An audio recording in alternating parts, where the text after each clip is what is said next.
राम मंदिर जाकर दर्शन की वहीं शुरुआत करेंगे क्या 2024 के लिए? अब बिल्कुल, देखिए देखिए रोहित, राम हमारे आराध्य हैं, राम हमारे पूर्वज हैं, राम हमारे संस्कृति के जो है एक बहुत बड़े उदाहरण है। तो इसलिए मैंने पहले भी कहा कि हमने पूजा पद्धति जरूर बदली है, लेकिन अपने पूर्वज को नहीं बदला है। आज भी राम सम्मानित है, पुरुषोत्तम मर्यादा है। तो निश्चित तौर पर, और जो घटना घटित हुई और फतवों से आप रोहित, ऐसे ऐसे मौलानाओं को मैं ना अपने जूती के नीचे रखता हूं, जिन्होंने इस मुसलमान समाज को पिछले पायदान पर रखने का काम किया और मुसलमानों को जाहिल बनाने का काम किया। आप बताइए रोहित, ट्रिपल तलाक जैसे जो धरती पर सबसे बड़ा पाप था, और उस पाप को अगर कोई सबसे बड़ा भागीदार था तो वो मुस्लिम पर्सनल लॉ बोर्ड था, जिसने सुप्रीम कोर्ट के अंदर ये बात को माना कि हाँ ये प्रक्रिया गलत है। तो मुस्लिम पर्सनल लॉ बोर्ड, जब तुम सुप्रीम कोर्ट के अंदर इस बात को एक्सेप्ट कर रहे थे, तो आखिर इतने दिनों तक इस धरती पर यह पाप क्यों हो रहा था? इसके जिम्मेदार तुम हो कि नहीं हो? ये तो नरेंद्र मोदी जी की सरकार थी जिन्होंने मुस्लिम बहनों को जो है उस पाप से निकालने का काम किया, उनके जीवन को सुरक्षित करने का काम किया। ठीक है। और देखिए, और निश्चित तौर पर आपका सवाल क्या था?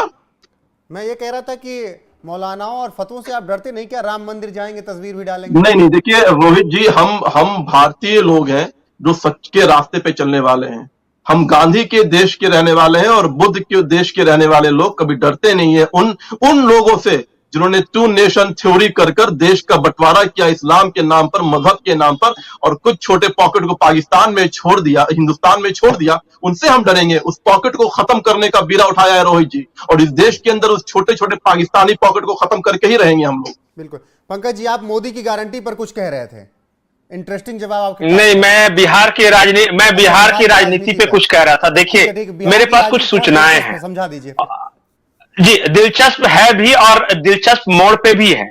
मेरी जो सूचना है उसके अनुसार जो इंडिया गठबंधन की बैठक हुई और जो भी हुआ, जो खबरें आई कि नीतीश कुमार नाराज हैं, चले गए, अब नीतीश कुमार को यह लग रहा है कि वहां बहुत ज्यादा गुंजाइश है नहीं, वह प्रधानमंत्री या संयोजक वगैरह कुछ बनने वाले हैं नहीं।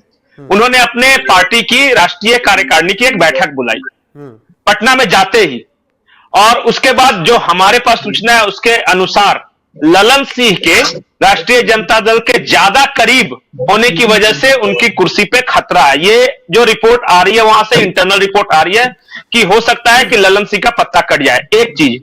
दूसरी बात कि हमारे पास जो सूचना है उसके अनुसार नीतीश ने अपने कुछ घोड़े दौड़ाए हैं, और घोड़े दौड़ाए हैं अपने पुराने घर की ओर, यानी एनडीए।